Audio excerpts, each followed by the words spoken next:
دوسری نشست پروگرام میں طے نہیں تھی. ہمارے پاس علماء کی مشاغل اور مصروفیت کی وجہ سے ان کی تاخیر سے آمد ہوئی، جس وجہ سے یہ دوسری نشست بن گئی. انشاءاللہ آپ کی یہ قربانی کچھ دیر یہاں وقت گزارنا بہت باعث نفع ہوگا. حضرت والا تشریف لا چکے ہیں اور پہلے بھی ختم نبوت کے عنوان پر حضرات نے بات کی ہے. یہ بات سمجھیں کہ ختم نبوت کا مسئلہ اتنا اہم ترین مسئلہ ہے کہ ہر مسلمان کو اس سطح پہ اس کے ساتھ جڑنے کی ضرورت ہے جس سطح کے ساتھ ہم ہماری بچے اولادیں تعلیم کے ساتھ جڑے ہوئے ہیں. ہر بندہ فکر مند ہے میرا بچہ کتنی تعلیم حاصل کر چکا، کتنا کرے گا. صبح جاؤ دیکھو سکولوں کی طرف دوڑیں لگی ہوئی ہیں. اس سطح کی جب تک ہماری وابستگی اس موضوع کے ساتھ نہیں ہوگی، ناموس رسالت کا قانون خطرے میں ہے، خطرے میں رہے گا. اس وقت یہ ہمارے ایمان کا بہت بڑا امتحان ہے. آسیہ ملونہ کا واقعہ بھی آپ کے سامنے ہے. ابھی شراب کی حرمت کی بات ہو رہی تھی. ایک کافر ممبر کہہ رہے کہ شراب حرام ہونی چاہیے، اس پہ پابندی لگنی چاہیے. مسلمان کہلانے والے ممبران کہہ رہے ہیں کہ نہیں، پابندی لگنی چاہیے. یہ تو ان ممبران کو علماء کرام سے پوچھنا چاہیے کہ ان کا ایمان بھی بچا ہے یا نہیں، ان کا نکاح بھی موجود رہا ہے یا نہیں. اس حد تک دین سے نفرت اور دین سے دوری کلمے کے بنیاد پہ بننے والے ملک میں ایک بہت بڑا لمحہ فکریہ ہے. دین سے وابستگی ضروری ہے بھائی. خصوصاً ختم نبوت کے عنوان سے بھی انشاءاللہ 17 فروری ڈٹا کوٹ جو دلمیال کے قریب ایک قصبہ ہے، ڈٹا کوٹ سٹاپ ہے، وہاں انشاءاللہ سالانہ ختم نبوت منعقد ہو رہی ہے 17 فروری کو. گزشتہ سال بھی وہاں بہت بڑا پروگرام ہوا. ابھی سے سب دوستوں سے درخواست ہے کہ اس پروگرام کے لیے صرف شرکت ہی نہ فرمائیں بلکہ داعی بن جائیں. 17 فروری بھی اسی طرح 9 بجے وہاں پہنچیں. دیکھو آج بھی ہمارے پروگرام کا 9 بجے اعلان تھا، بہت سے حضرات 10 بجے کے بعد آئے. تو اس کا نقصان یہ ہوا کہ مولانا عادل خان صاحب کا بیان اور حضرت قاضی ترشید صاحب کے بیان سے وہ مستفیض نہیں ہو سکے. تو 9 بجے سے انشاءاللہ زور تک پروگرام ہوگا. ابھی میں درخواست کروں گا امیر محترم حضرت صاحبزادہ پیر عبدالقدوس صاحب سے وہ حضرت والا کو دعوت دیں.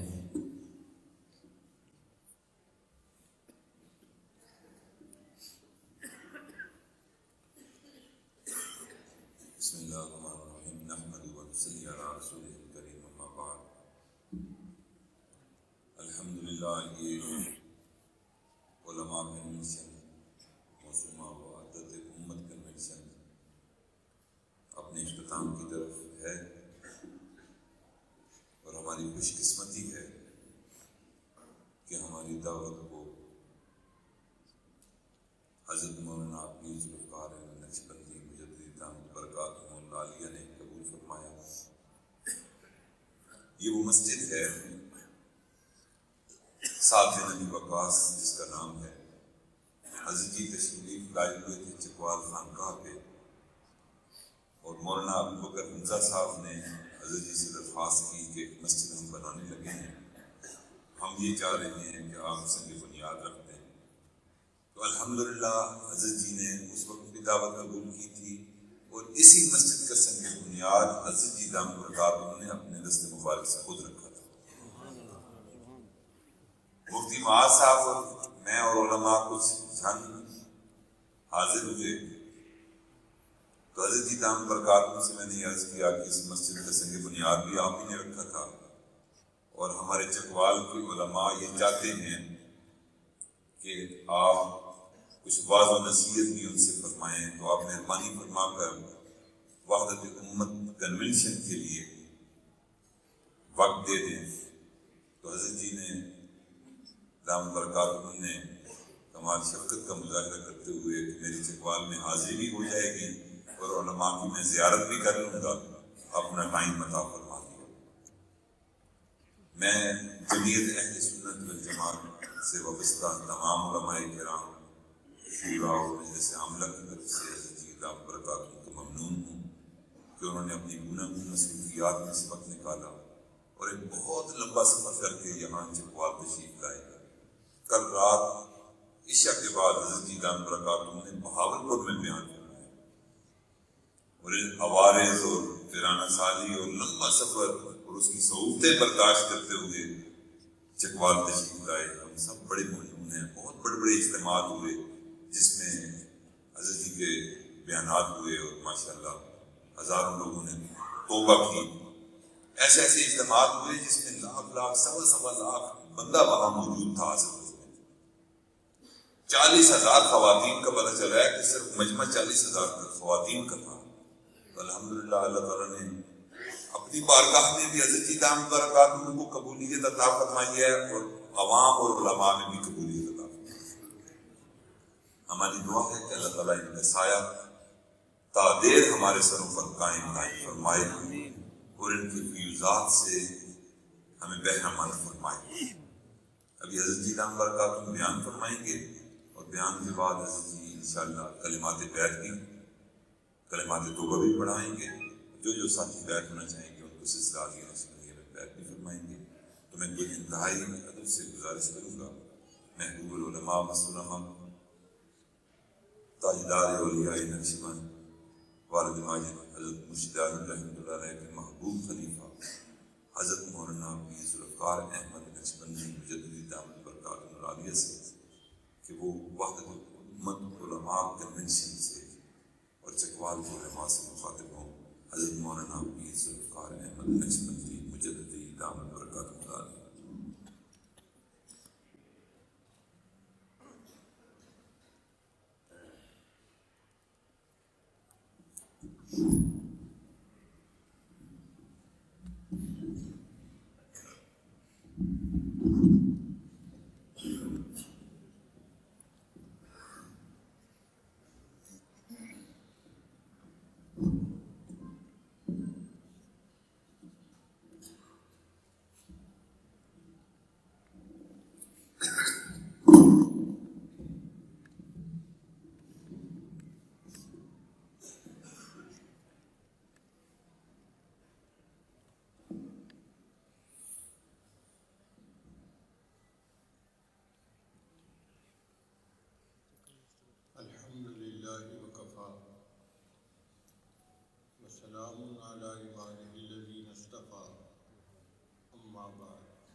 ملک کی حفاظت کرتی ہے، ایئر فورس فضائی راستوں سے حفاظت کرتی ہے، اور نیوی جو ہے سمندری راستوں سے حفاظت کرتی ہے۔ اللہ تعالیٰ نے بھی قرآن مجید کی حفاظت کی ایک فوج بنائی اپنے بندوں میں سے۔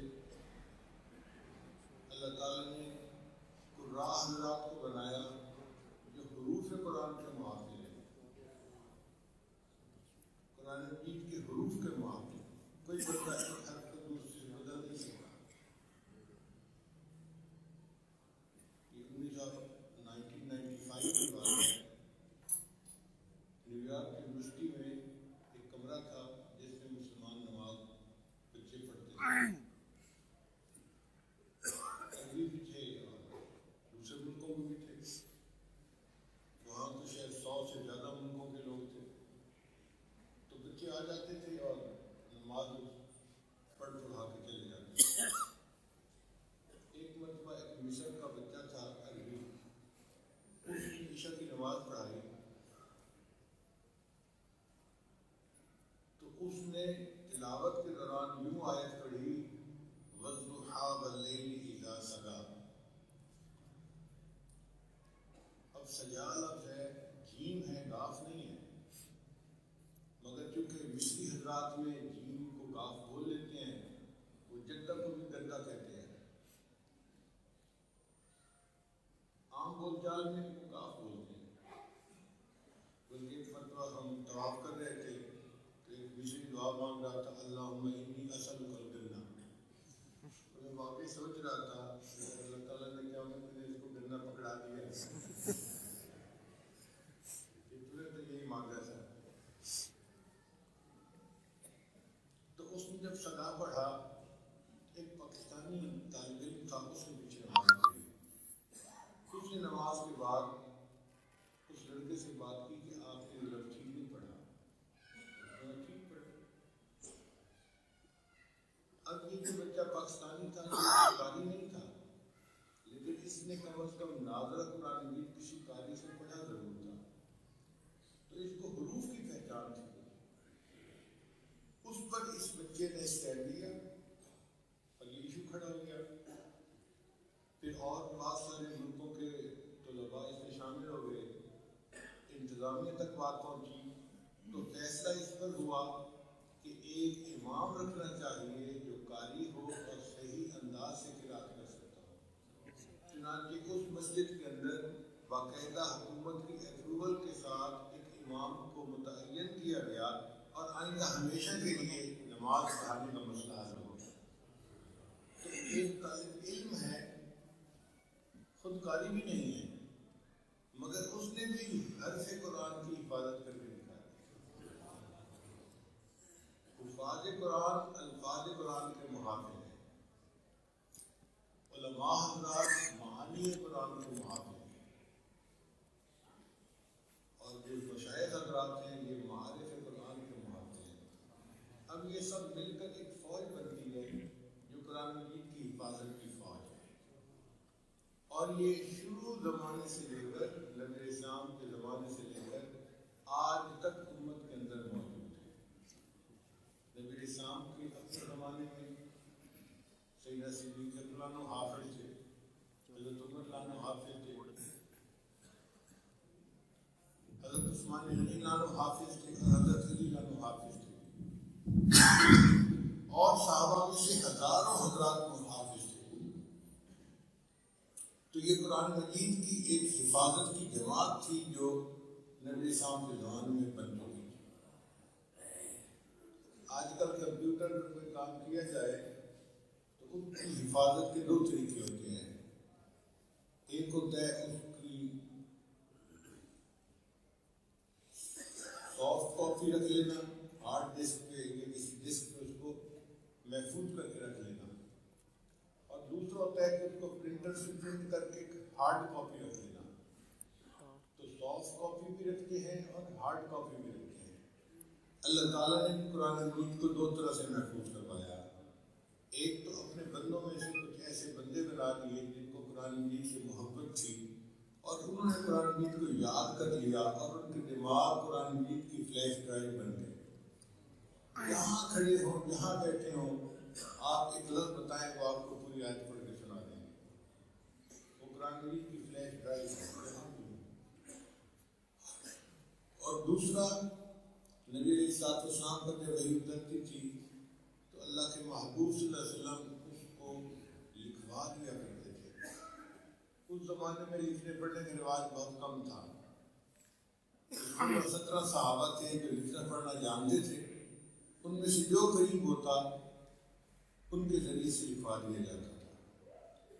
کاغذ نہیں بنا تھا ابھی تو کبھی کپڑے پر لکھا جاتا, کبھی چمڑے پر لکھا جاتا, کبھی پتھر پر, کبھی لکڑی پر, مختلف چیزوں پر جو موجود ہوتی لکھ لیا جاتا. ان چیزوں کو پارچات کہتے تھے.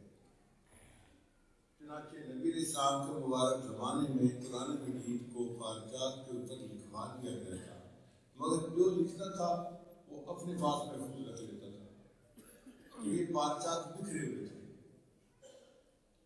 جب نبی علیہ السلام نے پردہ فرمایا اور سیدنا صدیق کے دوران خلیفہ بنے تو امت اللہ نے مشورہ دیا کہ اب آپ خلیفہ ہیں, اب آپ وہ سارے پارچات مرکز کے اندر جمع کروا لیں تاکہ حکومت کی تحویل میں آ جائیں. تو سیدنا صدیق کے دوران نے ایک جماعت بنائی. ایک صحابی تھے حضرت زید رضی اللہ تعالیٰ عنہ, حافظ قرآن تھے اور نبی علیہ السلام کو ان کا قرآن بہت پسند تھا. ان کے ساتھ اور بھی چند حضرات تھے جو ان کے معاون بنے اور اس جماعت کو حکم دیا گیا کہ وہ پارچات جہاں جہاں جس بندے کے پاس بھی ہیں اس کو لیں, اس کی تصدیق کریں اور پھر اس کو ایک جگہ پر جمع کریں. چنانچہ سیدنا صدیق اکبر جامع القرآن کہلوایا. انہوں نے قرآن مجید کو ایک جگہ کے اوپر جمع کروایا. اب ان پارچات کی ذمہ داری کس کو دیں, یہ ایک الگ مہم تھی. تو سیدنا صدیق اکبر بہت ذہین تھی. انہوں نے ام المؤمنین سیدہ حفصہ رضی اللہ تعالیٰ عنہا کو یہ ذمہ داری سونپی.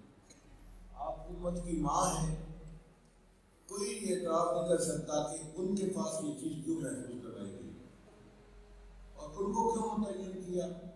اس لیے کہ وہ لکھنا پڑھنا جانتے تھے, اور جو بندہ لکھنا پڑھنا جانتا ہو وہ اس کو دوسرے بندے کو لکھنے پڑھنے میں تبدیلی نہیں کرنے دے سکتا کیونکہ وہ خود جانتا ہے لکھنا پڑھنا.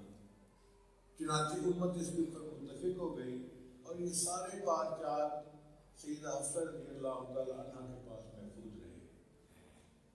جب عثمان غنی ناموں کا زمانہ آیا اس وقت چمڑے کے اوپر لکھنے کا رواج عام ہو چکا تھا.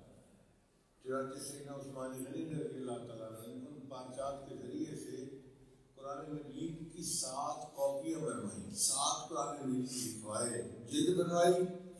اور مسلمانوں کے 7 صوبے تھے, ہر صوبے کے مرکز میں ایک قرآن مجید بھجوا دیا گیا اور کہا گیا کہ دیکھو بھئی یہ کتابی شکل میں قرآن مجید ہے, اگر کبھی کوئی مسئلہ ہو تو اس کی تفریح کیا جائے.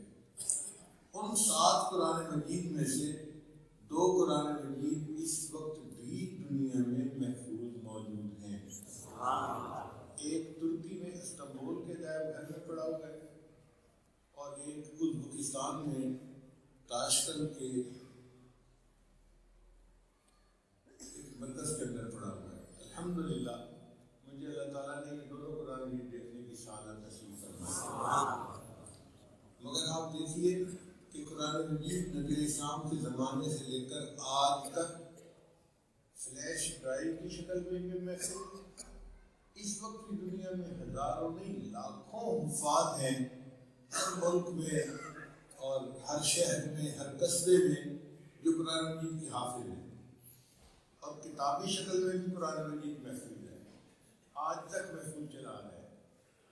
ان 1400 سال کے عرصے میں ایک دن ایسا نہیں آیا اور ایک رات ایسی نہیں آئی کہ دنیا میں قرآن مجید کہیں نہ ہو. نہ کتابی شکل میں ختم ہوا, نہ فلیش ڈرائیو کی شکل میں ختم ہوا. دشمنوں نے کوشش بہت کی. قرآن مجید کو ختم کرنے کی 3 کوششیں تاریخ کے اندر محفوظ ہیں. ایک جب تاتاریوں نے 700 ہجری میں بغداد کو فتح کیا تو انہوں نے مسلمانوں کو تو گلی قادر کی طرف کر دیا. ایک دن میں 2.5 لاکھ مسلمانوں کو ذبح کیا گیا ایک دن میں.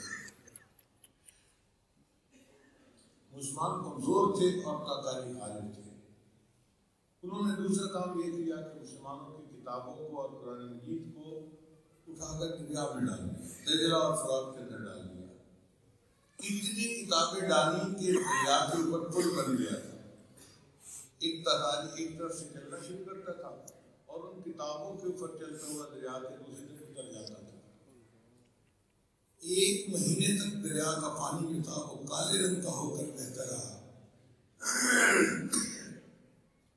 کیونکہ سیاہی سے لکھے ہوئے قرآن مجید تھے. کتابیں تھیں تو وہ سب سیاہی گھل جاتی تھی اور ضائع ہوتی تھی. تاتاری یہ سمجھتے تھے کہ لاکھوں کتابیں ضائع کرنے کے بعد مسلمانوں کے پاس یہ کتابیں مزید نہیں بچیں گی. مگر الحمدللہ کہ قرآن مجید بھی باقی رہے اور جو حفاظ تھے اللہ نے ان کی بھی حفاظت فرمائی.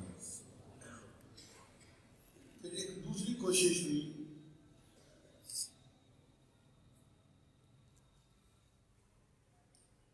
انگریز نے کی.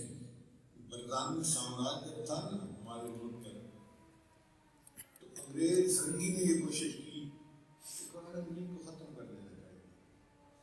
چنانچہ اس نے قرآن مجید کی لاکھوں کاپیوں کو نظر آتش کر دیا. جمع کیا جاتا تھا قرآن مجید کو مختلف مطبوع خانوں سے, لائبریریوں سے اور لوگوں سے, اور ایک جگہ اکٹھا کر کے آگ لگا دیا. اتاریوں نے اس کو پانی میں ڈالا تھا, انگریزوں نے اس کو آگ میں ڈالا, اور لاکھوں کاپیاں قرآن مجید کی جو تھی انہوں نے ضائع کی. اور دوسرا کام انہوں نے یہ کیا کہ علماء کو ختم کرنے کی کوشش کی. چنانچہ بعض تاریخ میں آتا ہے کہ اتنے لاکھ علماء کو انہوں نے پھانسی پہ لٹکایا. تامسن ایک مورخ ہے, وہ لکھتا ہے کہ لاہور سے لے کر پشاور تک جو جی ٹی روڈ ہے, اس کے دونوں سائڈوں پر کوئی بڑا درخت ایسا نہیں تھا جس پر کسی عالم کی لاش نہ لٹک رہی. اور اس کی لاش کو لٹکنے دیتے تھے, اتارتے نہیں تھے. مقصد ان کا یہ تھا کہ لوگ عبرت پکڑے اور آئندہ اپنے بچے کو ملا بنانے سے توبہ کریں. اس لیے ان کی لاش لٹکتی رہتی تھی, 40 دن لٹکتی تھی, کوئی اتارنے والا نہیں ہوتا تھا.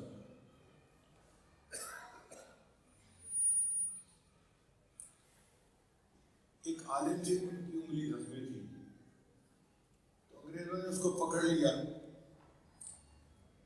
کہ یہ ہمیں لگتا ہے کہ تو نے کسی انگریز کو مارا ہے, تمہاری انگلی کا زخم بتا رہا ہے. کوئی بندہ دیکھنے والا, کوئی بندہ موجود ہو, کوئی مقتول موجود ہو, نہیں ہمیں نہیں پتا, لیکن تمہاری انگلی زخمی ہے نا, تو اس سے پتہ چلتا ہے کہ تم نے کسی انگریز کو مارا ہے, لہٰذا اس کے اوپر مقدمہ بنا دیا گیا. اب وہ مقدمہ عدالت میں چلایا گیا. عدالت کا جج بھی انگریز تھا. اس نے 1 گھنٹے کی پیروی کے بعد بالآخر اس عالم کو پھانسی لٹکانے کا حکم دے دیا. اس طرح بہانوں سے بڑے بڑے علماء کو پھانسی دی گئی.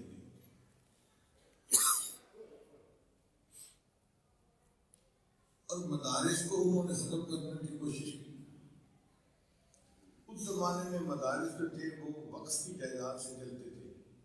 مثلاً کوئی بندہ اگر مدرسہ بناتا تھا تو 2 مربع زمین 5 مربع زمین وقف کر دیتا تھا کہ ان زمینوں کی آمدنی سے مدرسے کے طلباء کو کھانا ملے گا اور مدرسہ چلے گا. وہ وقف کی جائیداد کہلاتی تھی. تو انگریز نے ایک قانون بنایا اور وقف کی جتنی جائیدادیں تھیں سب کو قومی تحویل میں لے لیا, یعنی مدارس کا غلط گھوم دیا. جب ان کو اپنے اخراجات کے لیے کوئی پیسہ ہی نہیں ملے گا تو کیسے چلیں گے؟ چنانچہ ہزاروں مدارس بند ہو گئے. اور ایک بڑا مدرسہ تھا شاہ ولی احمد دہلوی رحمۃ اللہ کا، جامعہ رحیمیہ اس کا نام تھا. انگریز نے ان کے خطرے کو بہانہ بنا کے بلڈنگ کو بلڈوزر سے گرا دیا، اس پہ بلڈوزر چلوا دیا. تو مدارس کو ختم کرنے کی کوشش کی، علماء کو بھی ختم کرنے کی کوشش کی، اور قرآن مجید کو نظر آتش کرنے کی بھی کوشش کی. مگر اس سب کے باوجود اللہ تعالیٰ کی طرف سے علماء بھی محفوظ رہے، قرآن مجید بھی محفوظ رہا، اور مدارس بھی محفوظ رہے. پھر ایک تیسری کوشش کمیونسٹوں نے کی. جب کمیونزم غالب آیا تو جتنے مسلمان ملک تھے نا، یہ سمرقند اور بخارا کے سائڈ کے، ان تمام پر کمیونسٹوں نے دین کی پابندی لگا دی. وہ تو دہلی تھے، وہ تو خدا کے تصور کو نہیں مانتے تھے. وہ کہتے تھے کہ اللہ نے انسان کو پیدا نہیں کیا، انسان نے اللہ کے تصور کو پیدا کر لیا ہے. ویسے بدبخت تھے، دہلی بالکل مذہب کو افیون کہتے تھے. تو انہوں نے پابندی لگا دی، اور اس پابندی میں اذان بھی بند، نمازیں بھی بند، مسجدیں بھی بند، اور مسلمانوں کے لیے داڑھی رکھنا بھی ختم، عورت کے لیے سر کے اوپر دوپٹہ لینا بھی ختم. جو اسلامی شاعر تھے سب کو ختم کر دیا. یہاں تک کہ انہوں نے قانون بنایا کہ اگر کسی گھر سے عربی زبان کا لکھا ہوا کوئی کاغذ مل جائے گا تو گھر کے سب مرد عورت بچے بوڑھوں کو پھانسی دے دی جائے. صرف قرآن مجید نہیں، عربی زبان کا کوئی کاغذ بھی مل گیا، عربی زبان کی پابندی لگا دی جائے. تو وہاں کے لوگ اپنے گھروں میں قرآن مجید رکھ ہی نہیں سکتے تھے. اور یہ سلسلہ کتنا عرصہ رہا؟ 70 سال یہ سلسلہ رہا. اب آپ بتائیے کہ اگر کوئی بچہ قرآن مجید کو دیکھے گا ہی نہیں تو وہ قرآن مجید کو کیسے محفوظ رکھ سکے گا؟ تو مسلمانوں کے لیے قرآن مجید کو محفوظ رکھنا مشکل بن گیا تھا. مگر چونکہ حفاظت کی ذمہ داری اللہ نے لی تھی، اللہ نے وہاں بھی قرآن مجید کو محفوظ رکھ لیا. جیسی رشیا تقسیم ہوا اور ویزے کھلے تو مجھے اللہ تعالیٰ نے ازبکستان جانے کی توفیق عطا فرمائی. سمرقند شہر میں 2 علماء کے ساتھ جا رہا تھا. ایک انگریز لڑکی، ہم تو اس کو انگریز ہی کہیں گے، ہمیں کیا پتا، تو انگریز نما لڑکی سمجھ لیں. وہ آئی اور مجھ سے پوچھتی ہے، ارے مسلم، آپ مسلمان ہیں؟ میں نے کہا الحمدللہ میں مسلمان ہوں. تو کہتی ہے ڈو یو ہیو قرآن؟ تمہارے پاس قرآن ہے؟ تو میرے پاس قرآن مجید چھوٹا سائز کا تھا، جیب میں ڈالنے والا، جو سفر میں بندہ ساتھ رکھتا ہے، تلاوت میں آسانی ہوتی ہے. تو مجھے کہتی ہے کہ کیا میں یہ ہاتھ میں پکڑ سکتی ہوں؟ کہا پکڑ. اس نے جب اس قرآن مجید کو ہاتھ میں پکڑا نا، اس کو چومنے لگی، اس کو آنکھوں سے لگانے لگی، اس کو سینے سے لگا رہی ہے، پاگلوں کی طرح قرآن مجید کے ساتھ محبت کا اظہار کر رہی ہے. میں نے ساتھ والے عالم سے کہا کہ بھائی آپ ہی اس سے پوچھو کہ ایسا کیوں کر رہی ہے. اس عالم نے پوچھا تو اس لڑکی نے کہا کہ میں مسلمان ماں کی بیٹی ہوں، میری ماں نے مجھے بچپن سے کلمہ پڑھایا تھا. اس وقت میری عمر 39 سال گزر چکی، میں نے اپنی پوری زندگی میں آج تک قرآن مجید کو نہیں دیکھا، پہلی مرتبہ دیکھنے کا موقع ملا، اس لیے میں قرآن سے محبت کا اظہار کر رہی ہوں. آپ اندازہ لگائیے کہ بچوں کی عمر 40 سال ہو جاتی تھی اور وہ قرآن مجید کو دیکھ ہی نہیں پاتے تھے. کمیونسٹوں کا خیال تھا کہ جب آنے والی نسلیں دیکھیں ہی نہیں تو قرآن محفوظ کہاں رہے گا، ختم ہو جائے گا. مگر اللہ نے قرآن مجید کو وہاں بھی محفوظ رکھا. ہمارے ایک دوست تھے، وہ کراچی اسٹیل مل کے اندر انجینئر تھے. کراچی کی اسٹیل مل جو تھی یہ بھٹو دور میں لگی اور اس کو رشیا نے لگایا تھا. اس کی ٹریننگ کے لیے رشیا بھیجا گیا. تو وہ ہمارے دوست تھے، وہ بھی ماسکو گئے دینے کے لیے. جمعہ کا دن آ گیا. اس نے کہا کہ میں تو مسجد میں جاؤں گا اور مسجد میں نماز پڑھوں گا. لوگوں نے کہا کہ یہاں تو مسجدیں نہیں ہیں. اس نے کہا کہ اچھا اتنی بڑی بڑی مساجد تھی وہ کہاں ہیں؟ اس نے کہا کہ کمیونسٹوں نے سب کو گڈاؤن بنا دیا. مسجدوں کو گڈاؤن کے طور پر استعمال کیا جاتا تھا. ٹرک آتے تھے، سامان رکھتے تھے، پھر سامان لے کے جاتے تھے. وہ گڈاؤن بنے ہوئے تھے. ایک مسجد تھی جو انہوں نے ٹورسٹ کے لیے خالی رکھی ہوئی تھی. تو وہاں گیا، اس نے جا کے صفائی کی، اذان دی. جب اذان دی تو قریب کی آبادی کے کچھ مرد عورتیں جو تھے وہ اذان کی آواز سے آ گئے کہ مسجد سے یہ آواز کیسے آ رہی ہے. وہ کہتے ہیں جب میں نماز پڑھ کے باہر نکلنے لگا تو چھوٹے سے بچے نے مجھے کہا کہ میرے ابو آپ کو بلا رہے ہیں. میں اس کے ساتھ اس کے گھر چلا گیا. بالکل مسجد کے ہمسائے میں گھر تھا. وہاں پہ گھر کے مردوں نے میرا استقبال کیا، مجھے بٹھایا، کھانا کھلایا، چائے پلائی. پھر بات چیت کا سلسلہ شروع ہوا.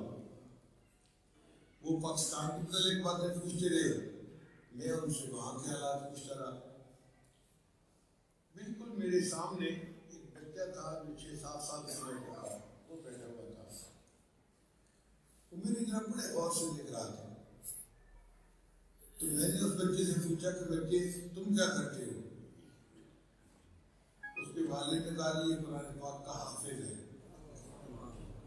کہتے میں بڑے حیران ہوں کہ یہ 6-7 سال کا بچہ قرآن مجید کا حافظ ہے. تو میں نے اس بچے کو قرآن مجید کھول کے دکھایا، چھوٹا قرآن مجید، اور انگلی رکھی ایک جگہ کے اوپر کہ بچے یہاں سے ذرا پڑھ کے سناؤ مجھے. اب وہ بچہ کبھی قرآن مجید کو دیکھتا ہے، کبھی میرا چہرہ دیکھتا ہے.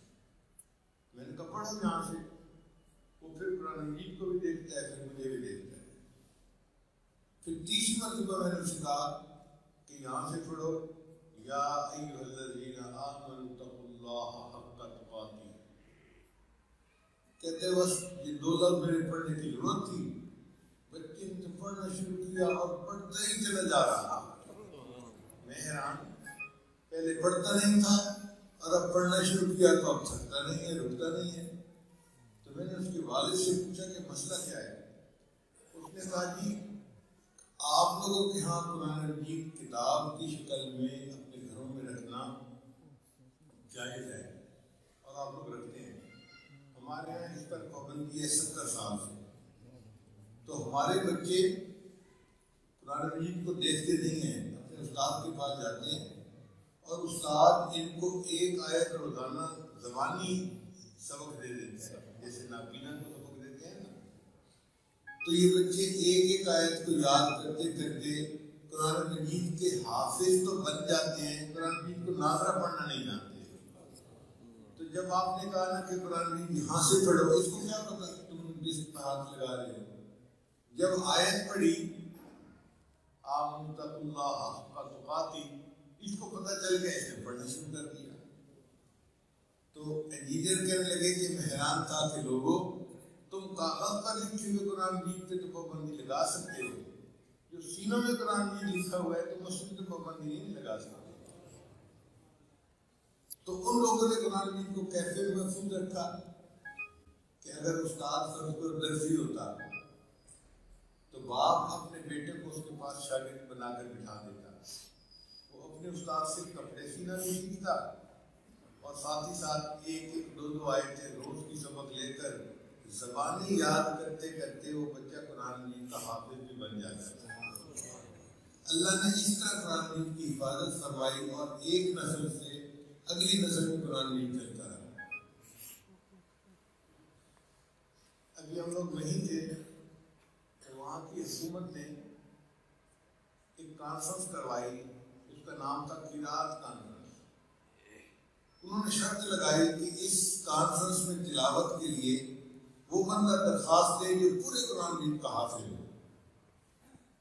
ایک وزیر مجھے کہنے لگا کہ ہمارا اندازہ تھا کہ ہمارے ملک میں 100 حافظ تو ضرور ہوں گے.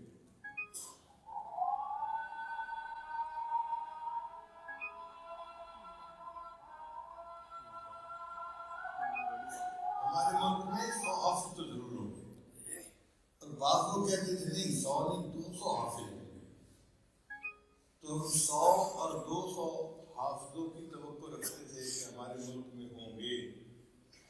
اللہ کی شان دیکھیں کہ جب درخواستیں مکمل ہوئی تو انہوں نے پوری اپنی تحقیق مکمل کی تو پتہ چلا کہ 14,000 حافظوں نے حدیث درخواست کی تھی۔ اس ملک میں 14,000 قرآن مجید کے مکمل حافظ موجود تھے۔ تو اللہ نے اس قرآن مجید کی وہاں بھی حفاظت کروا دی،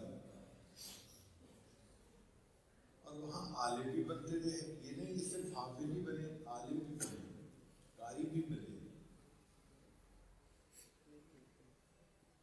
سمرقند کے جو مفتی اعظم تھے وہ مجھے کہنے لگے کہ حضرت میرے والد صاحب بخاری شریف کے بڑے عالم تھے، جب انقلاب آیا تو میرے والد صاحب پہچان گئے کہ اب علماء پہ سختی آنی ہے، تو انہوں نے کیا کیا کہ انہوں نے کھیتی باڑی میں زیادہ ٹائم دینا شروع کر دیا۔ 12 گھنٹے 14 گھنٹے وہ کھیتی باڑی کرتے رہتے اور کھیتوں میں ہی رہتے۔ وہاں پر بڑے بڑے کھیت ہوتے تھے چونکہ سارے ڈسٹرائز تھے، ٹریکٹر چلاتے رہتے، اتنا ٹریکٹر چلاتے کہ لوگ کہتے تھے کہ اس بندے کو تو ٹریکٹر چلانے کے عشق ہے۔ وہ دیہاتی اور کسان مشہور ہو گئے، ان کا جو علمی پہلو تھا نا وہ لوگ بھی نظر سے پیچھے رہ گیا۔ اب کمیونزم میں کوئی بندہ اپنے گھر میں تعلیم نہیں دے سکتا تھا۔ میرے والد صاحب کیا کرتے کہ وہ ٹریکٹر چلاتے چلاتے رات کے 12 بجے تک ٹریکٹر چلاتے رہتے۔ جب 12 بجے ٹریکٹر بند کرتے تو اس وقت وہ کھیت سے اپنے گھر میں آتے اور اس وقت مجھے اپنے سامنے بٹھا کر بخاری شریف کا درس کیا کرتے۔ میں رات کے 12 بجے اپنے والد صاحب سے 70 بخاری شریف پڑھا کرتا تھا۔ کہنے لگے کہ جب وہ بخاری شریف پڑھا رہے ہوتے تھے تو اس وقت بھی پولیس کے آنے کا ڈر ہوتا تھا کہ اگر پولیس والا آ گیا اور اس نے دیکھ لیا کہ ہم باتیں کر رہے ہیں تو وہ دونوں کو پھانسی پہ حکم دے دیے گئے۔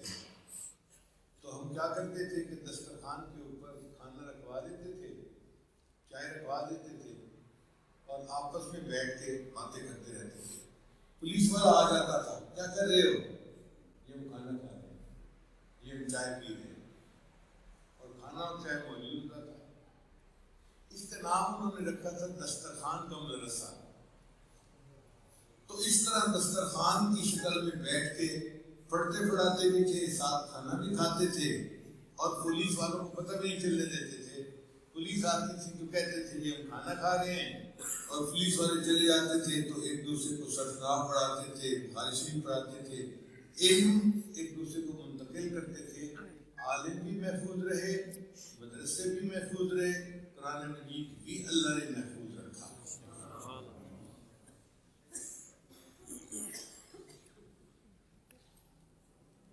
الحمدللہ یہ قرآن مجید بالکل اصلی شکل میں آج بھی محفوظ رہے گا، اس کو کوئی ختم نہیں کر سکتا۔ جو کہے گا نا کہ ہم قرآن مجید کو ختم کرتے ہیں، جو مدرسوں کو ختم کرتے ہیں، وہ بیچارہ خود تو ختم ہو جائے گا، مدارس بھی باقی رہیں گے اور قرآن مجید بھی باقی رہے گا۔ یہ قرآن مجید نبی علیہ السلام کا معجزہ ہے، اس نے قیامت تک سلامت رہنا ہے۔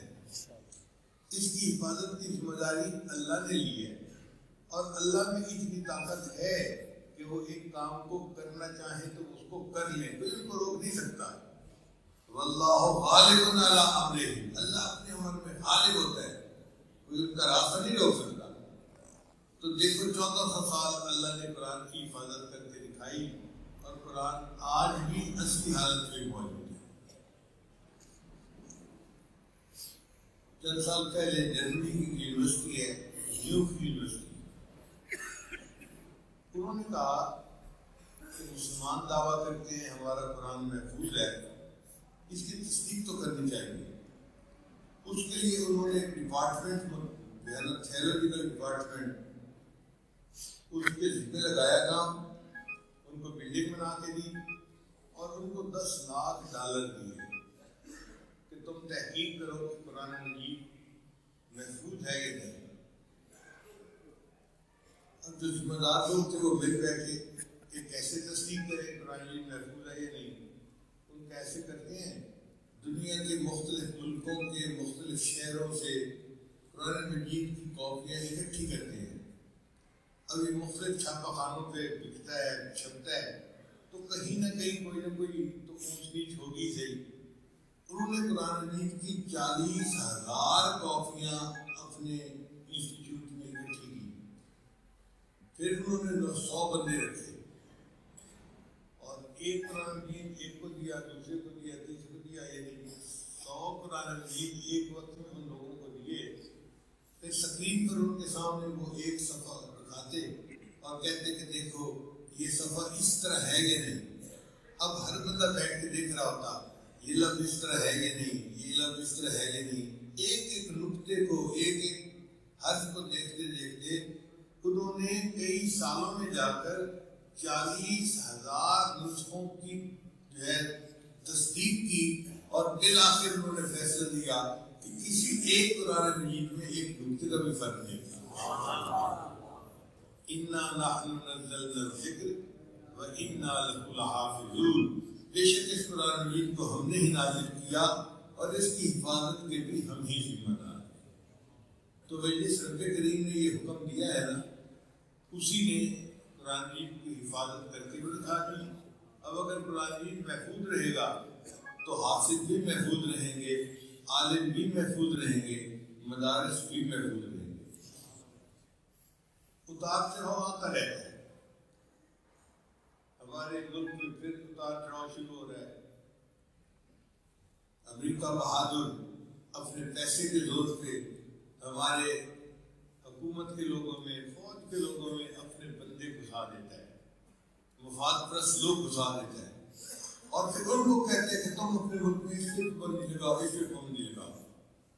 اور عجیب بات کہ کلمہ پڑھنے والے لوگ وہ کہنے لگ جاتے ہیں کہ مدارس کو ختم کرنا چاہیے. کتنی عجیب بات ہے. مگر مشرف دور میں بھی بہت تماشا تھا، میں مدارس کو ختم کر دوں گا. آپ دیکھو مدارس تو آج بھی محفوظ ہے اور وہ کہنے والا کہاں چلا گیا پتہ نہیں چلتا. اب بھی اسی طرح ہوگا کہ جو مدارس کو ختم کرنے کے ارادے کرتے پھر رہے ہیں نا، یہ خود ختم ہو جائیں گے اور اللہ تعالیٰ ان مدارس کی اور قرآن کی اور علماء کی حفاظت فرمائیں گے. مزے کی بات یہ ہے کہ مدرسہ اپنے چلنے میں حکومت کا محتاج نہیں ہے.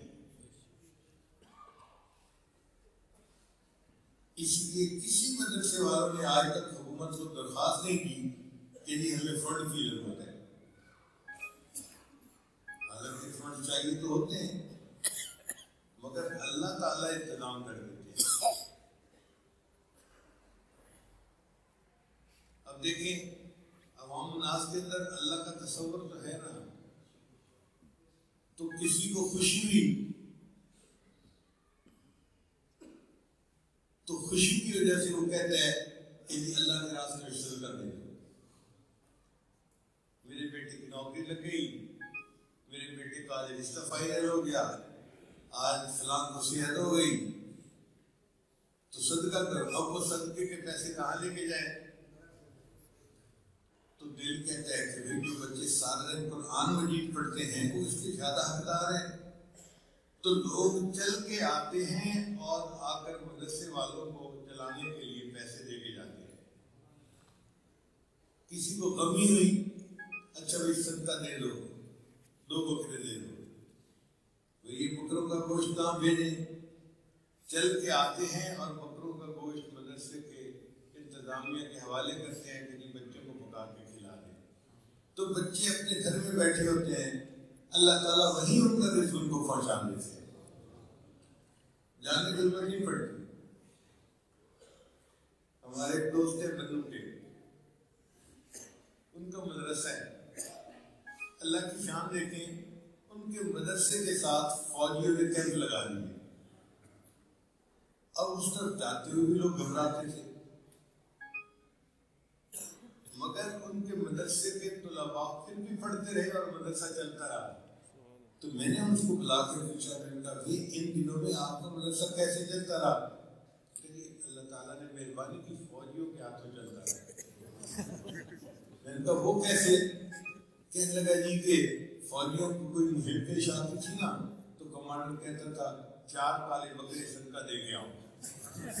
تو کبھی ان سے 4 کالے بکرے آ جاتے، کبھی 2 کالے بکرے آ جاتے، کبھی گاڑی کا ایکسیڈنٹ ہو جاتا، کبھی کچھ اور ہو جاتا. تو فوجیوں کے اندر بھی تو ایمان ہے نا، تو وہ بھی صدقہ کرتے اور وہ صدقہ کے بکرے پھر مدرسے بن جاتے. اللہ نے اس مدرسے کو فوجیوں کے ذریعے سے کئی سال چلا کے دکھا دیا. اِنَّا نَحْنُ نَزَّلْنَا الذِّكْرَ وَإِنَّا لَهُ لَحَافِظُونَ. بے شک اس قرآن مجید کو ہم نے ہی نازل کیا اور اس کی حفاظت کے بھی ہم ہی ذمہ دار ہیں. اللہ تعالیٰ نے دیکھو یہ ذمہ داری کیسے نبھائی اور اللہ آئندہ بھی نبھائیں گے. یہ وقت ذرا مشکل کا ہے، ہمیں اس میں اللہ سے دعائیں کرنی چاہیے کہ ہم کمزور ہیں، اللہ ہمیں زیادہ آزمائش میں نہ ڈالنا. لیکن بہرحال مدارس محفوظ رہیں گے، علماء بھی محفوظ رہیں گے اور یہ دین بھی محفوظ رہے گا. اس وقت جو اہم بات ہے نا وہ ہے وحدت، امت ایک ہو جائے. جب دشمن سے مقابلہ ہو اور اپنی صفوں کے اندر انتشار ہو تو پھر ختم ہو جانے کا ڈر ہوتا ہے. اس وقت وحدت کی زیادہ ضرورت ہے.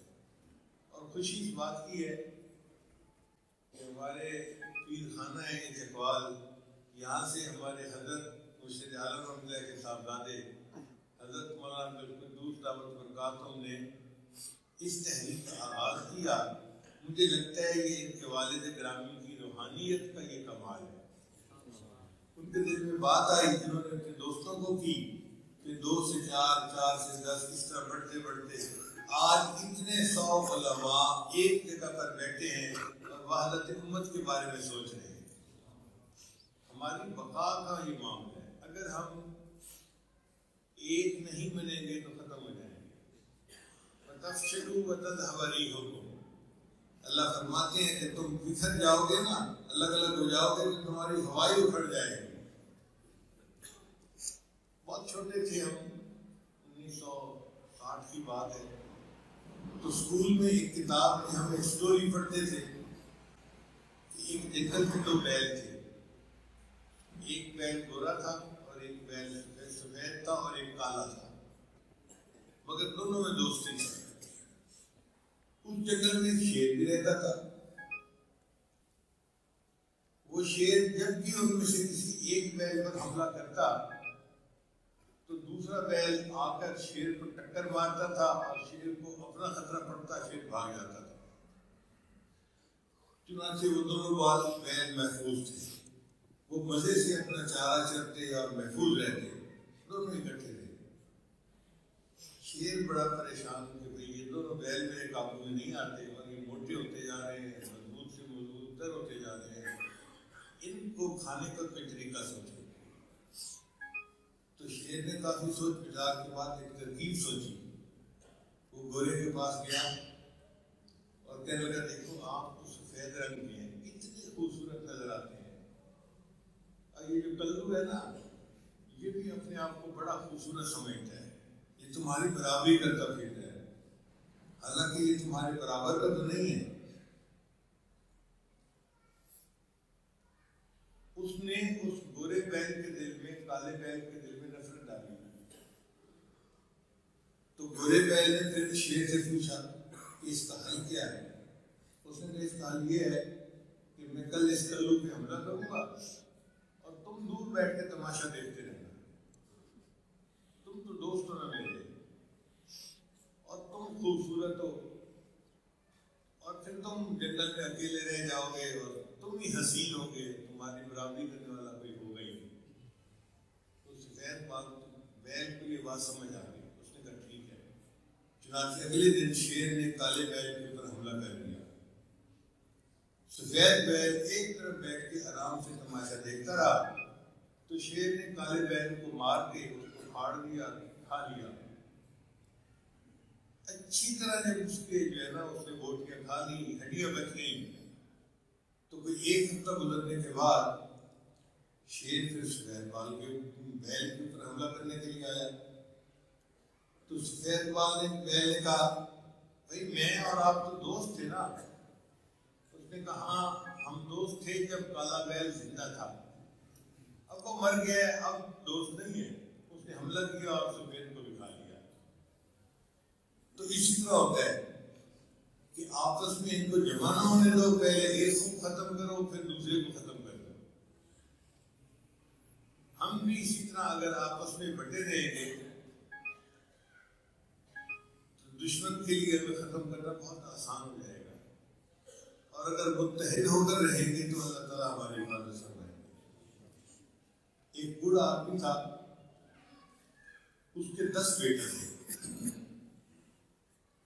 جب وہ فوت ہونے لگا تو بچوں نے کہا کہ بابا جان ہمیں کوئی نصیحت کیجیے.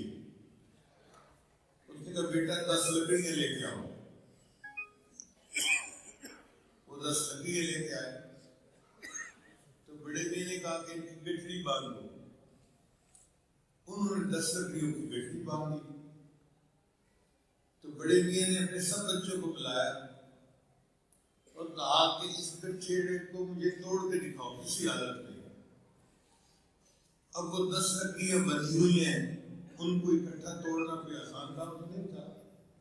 سب نے زور لگایا، کوئی بھی نہیں گٹھڑی کو توڑ سکا. انہوں نے کہا کہ بابا جان یہ تو نہیں ٹوٹ رہا، یہ تو گٹھا بڑا مضبوط ہے. اس نے کہا اچھا سب لکڑیاں الگ الگ کر دو. جب اس نے سب لکڑیاں الگ الگ کر دی، اس نے کہا اب ان کو توڑ کے دکھاؤ. اس کے بچوں نے ایک لکڑی اٹھائی توڑ دی، دوسری کو توڑ دیا، تیسری کو توڑ، 10 کی 10 لکڑیاں توڑ دی. پھر کہا کہ بابا جان اب کیا کریں؟ اس نے کہا میں نے تمہیں سبق سکھا دیا. تو بیٹے کہنے لگے کہ بابا جان ہمیں تو سمجھ نہیں لگی آپ نے ہمیں کیا سبق سکھایا.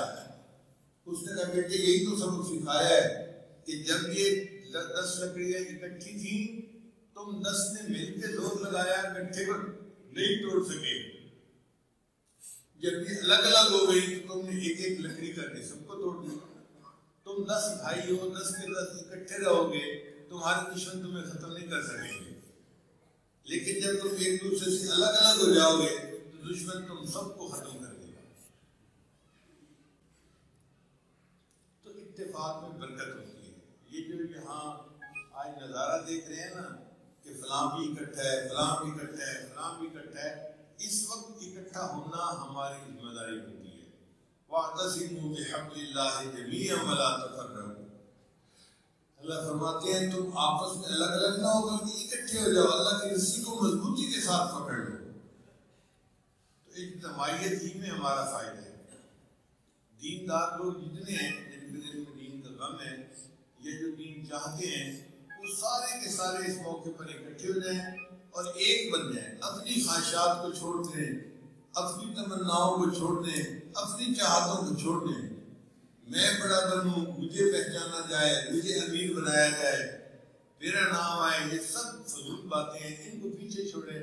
اللہ کی رضا کے لیے سب اکٹھے ہو جائیں کسی ایک مرد خلوص کے پیچھے، اخلاص کے پیچھے. پھر دیکھنا اس اجتماعیت کی جیسے کیا برکتیں آتی ہیں.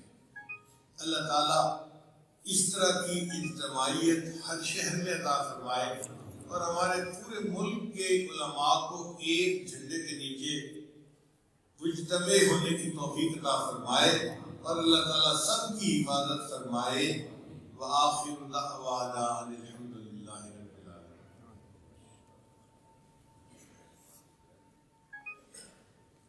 دعا سے پہلے ہم توبہ کے کلمات پڑھ لیتے ہیں.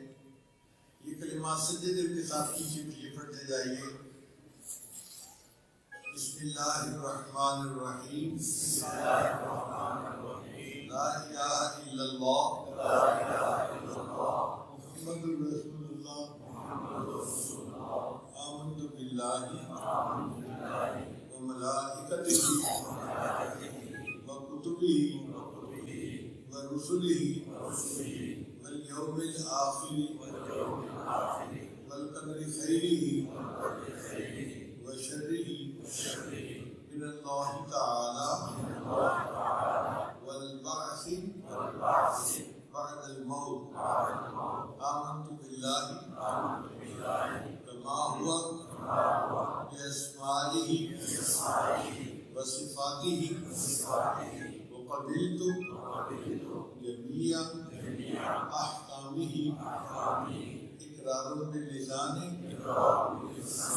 وتصديق بالقلب أشهد أن لا إله إلا الله وأشهد أن محمدا عبده ورسوله أستغفر الله ربي من كل ذنب وأتوب إليه برحمتك يا أرحم الراحمين. بس ان کلمات کو پڑھنے سے ہم تو بتائے ہوتے ہیں چند معاملات ہیں جو باقاعدگی سے کریں گے تو اللہ تعالیٰ دل کو منور کریں گے. ان میں پہلا عمل ہے 100 مرتبہ استغفار پڑھنا، دوسرا عمل 100 مرتبہ درود شریف پڑھنا، تیسرا عمل قرآن مجید کی تلاوت روزانہ کرنا 1 پارہ، چوتھا ہر وقت چلتے پھرتے لیٹے بیٹھے دل میں اللہ کو یاد کرنا، ہتھکارول دل یار ول اس کا مصداق بن جانا، اور 5ویں چیز ہے مراقبہ. مراقبے کا طریقہ بہت آسان ہے کہ جب نماز پڑھ کے فارغ ہوں تو اللہ سے دعا لگا کے بیٹھیں. اللہ کی رحمت آ رہی ہے، دل میں سما رہی ہے، دل کی ظلمت اور سیاہی دور ہو رہی ہے اور میرا دل اللہ اللہ اللہ کہہ رہا ہے. 10-15 منٹ کا یہ مراقبہ آپ کریں گے تو آپ کے دل میں اللہ کی محبت بڑھے گی اور آپ اس کی حرارت کو خود محسوس کریں گے. دعا ہے اللہ تعالیٰ ہمیں اپنے مقبول بندوں میں شامل فرمائے. دعا سے پہلے آپ چند لمحے مراقبہ کر لیجیے، آنکھوں کو بند کر لیجیے، سر کو جھکا لیجیے. دنیا اور جو کوئی دنیا میں ہے اس سے ہٹ کے اللہ تعالیٰ کی یاد میں مل جائے.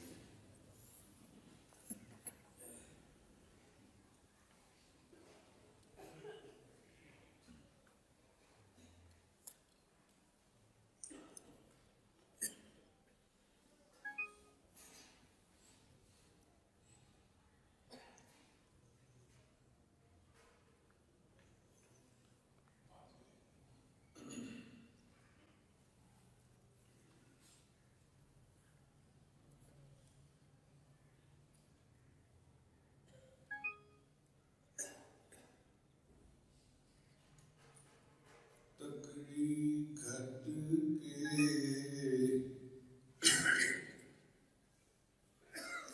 تول نماہی کہ اسی ڈاٹے اے پاں بھرے.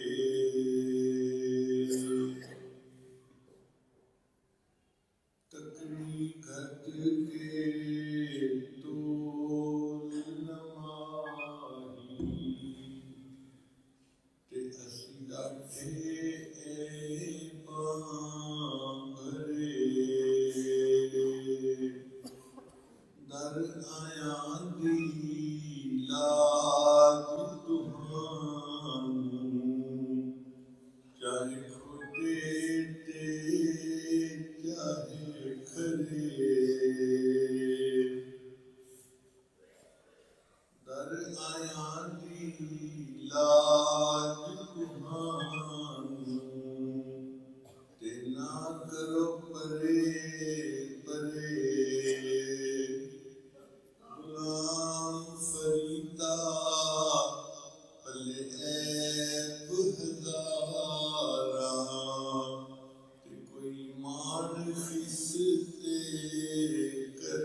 جگڑا لچھڑے کہ میں کیڑا مل مل دھواں صابر تھوڑا تے میل گھنیری کہ میں بے پترا تے رواں غلام فریدا کوئی بس نہ دلدا کہ میں جو دے حال پرواں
لا إله إلا الله محمد رسول الله قال الغني اپنے آپ کو پیش کر دیجیے اور دعا مانگ لیجیے الحمد للہ رب العالمین والعاقبۃ للمتقین والصلاة والسلام علی سید الانبیاء والمرسلین وعلی آلہ واصحابہ اجمعین ربنا آتنا فی الدنیا حسنۃ وفی الآخرۃ حسنۃ وقنا عذاب وادخلنا الجنة مع الأبرار یا عزیز یا غفار یا ارحم الراحمین یا اللہ ہم آپ کے عاجز مسکین خطا کار بندے ہیں ہمارے گناہوں کو معاف فرما ہماری خطاؤں سے درگزر فرما سیئات کا خاتمہ فرما دن میں کیے ہوئے گناہوں کو معاف فرما راتوں کو کیے ہوئے گناہوں کو معاف فرما جو گناہ ارادے کے ساتھ کیے ان کو بھی معاف فرما جو بلا ارادہ کیے ان کو بھی معاف فرما جو گناہ ہمیں یاد ہیں کریم پروردگار ان کو بھی معاف فرما جو کر کے بھول گئے ان کو بھی معاف فرما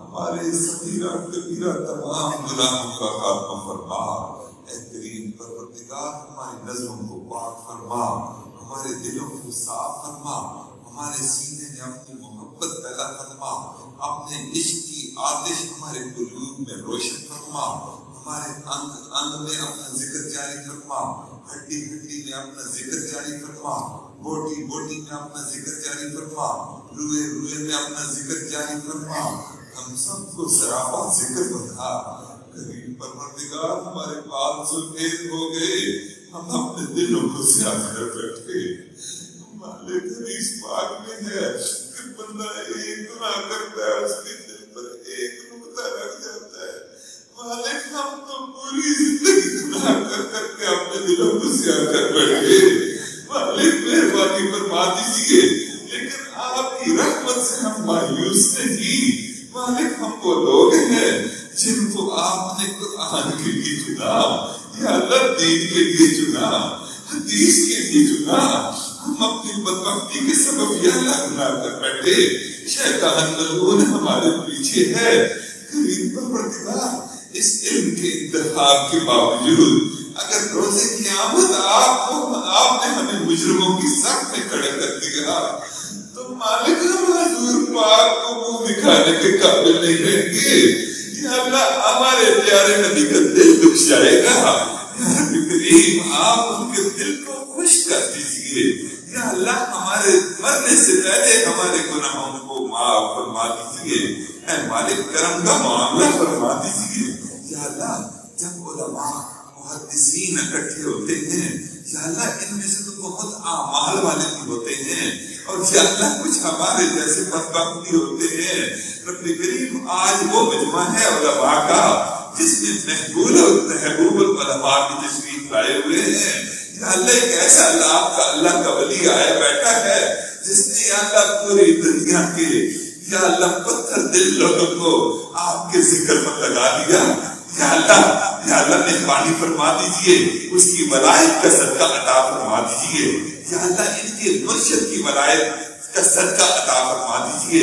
حضرت مرشد عالم رحمۃ اللہ علیہ کی ولایت کا صدقہ عطا فرما دیجئے۔ حضرت مجدد الفسانی رحمۃ اللہ علیہ کی ولایت کا صدقہ عطا فرما دیجئے۔ حضرت بہاؤالدین نقشبند بخاری رحمۃ اللہ علیہ کی ولایت کا صدقہ عطا فرما دیجئے۔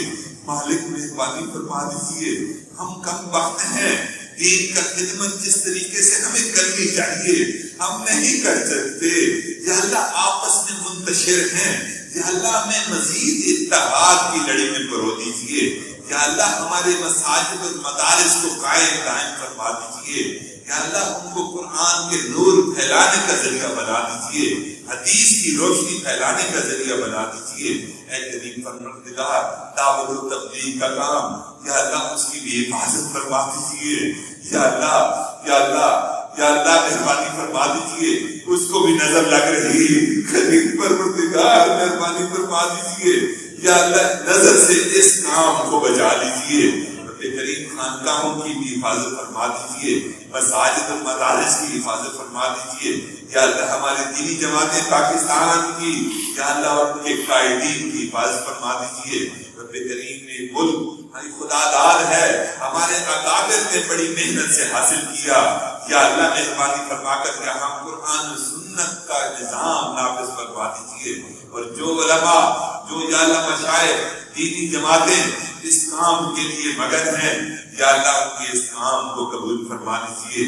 اے رب کریم ہمارے وطن عزیز پاکستان کی حفاظت فرما دیجیے۔ یا اللہ پاکستان کے دشمنوں کو ہدایت عطا فرما دیجیے۔ مالک اگر اس وطن عزیز کے دشمنوں کی قسمت میں ہدایت نہیں تو یا اللہ چن چن کر دفع دور فرما دیجیے، تباہ و برباد فرما دیجیے۔ یا رب کریم ان کا بیج ختم فرما دیجیے۔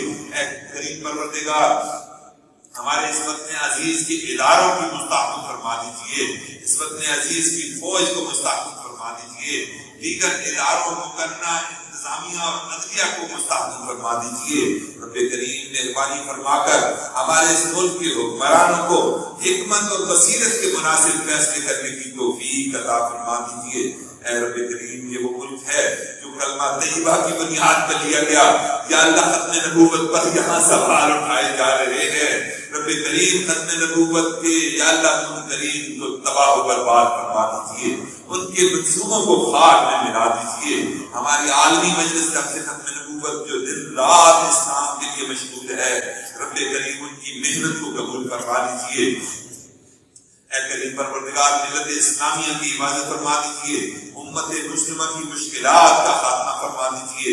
یا اللہ چچنیا، کشمیر، فلسطین، عراق، شام، جہاں جہاں برما مسلمان مظلوم ہیں، یا اللہ ان کی مظلومیت کا صدقہ، شہداء کا صدقہ عطا فرما دیجیے۔ اور یا اللہ پاکستان پوری دنیا میں امت مسلمہ کو دوبارہ نشر ثانیہ کا آغاز کرنے کی توفیق عطا فرما دیجیے۔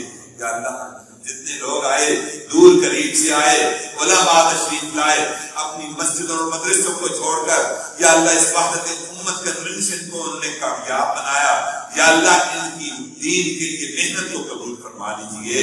رب کریم ان کی نسلوں کو دین کا سچا خادم بنا دیجیے۔ ہمارے بیماروں کو شفائے کاملہ عاجلہ مستدرہ عطا فرما دیجیے۔ پریشان حال لوگوں کی پریشانیوں کو دور فرما دیجیے۔ یا اللہ ماں باپ کے لیے بال بچوں کے فرائض ادا کرنا آسان بنا دیجیے۔ یا اللہ جو مجمع آیا بیٹھا ہے یا اللہ یہ دین کا حوالہ رکھتا ہے، دین کی نسبت رکھتا ہے، یا اللہ ان سب کی یا اللہ دیرینہ آرزوؤں کو پورا فرما دیجیے، من کی مرادوں کو پورا فرما دیجیے۔ کریم پروردگار ہماری ان دعاؤں کو اپنی رحمت سے قبول و منظور فرما. یا اللہ یہ جو مسجد صاحب بن علی وقاص ہے اس کے یا اللہ خادم ہیں حضرت مولانا ابو بکر حمزہ صاحب، رب کریم ان کی محنت کو قبول فرما لیجیے. یا اللہ دین کی خدمت ان کی نسلوں میں چلا دیجیے. یا اللہ ان کی نسلوں کو اپنے مقبول بندوں میں شامل فرما دیجیے. یا اللہ اس کنونشن کی کامیابی کے لیے ہمارے علماء نے دن رات انتھک کوشش کی، ایک خدمت والی جماعت کی خدمت میں لگی ہوئی رہی.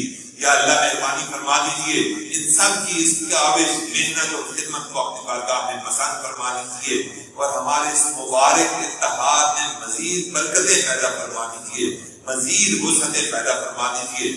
جو ساتھی بزرگ ابھی تک اس اتحاد میں شامل نہیں، رب کریم ان کے دلوں کو بھی معاف فرما دیجیے، اور اس بابرکت یا اللہ اس اتحاد میں ان کی بھی شمولیت بھی یا اللہ ان کو بھی واضح فرما دیجیے.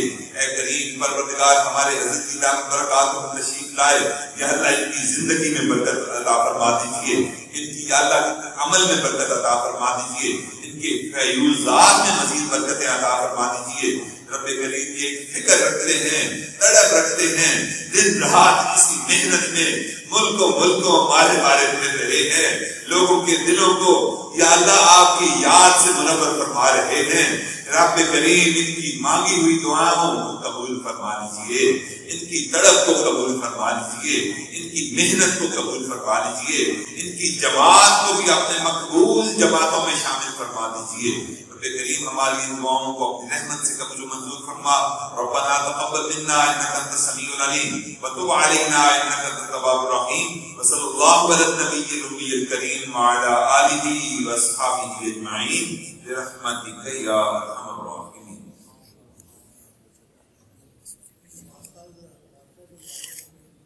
ابھی اذان ہوگی، اذان کے بعد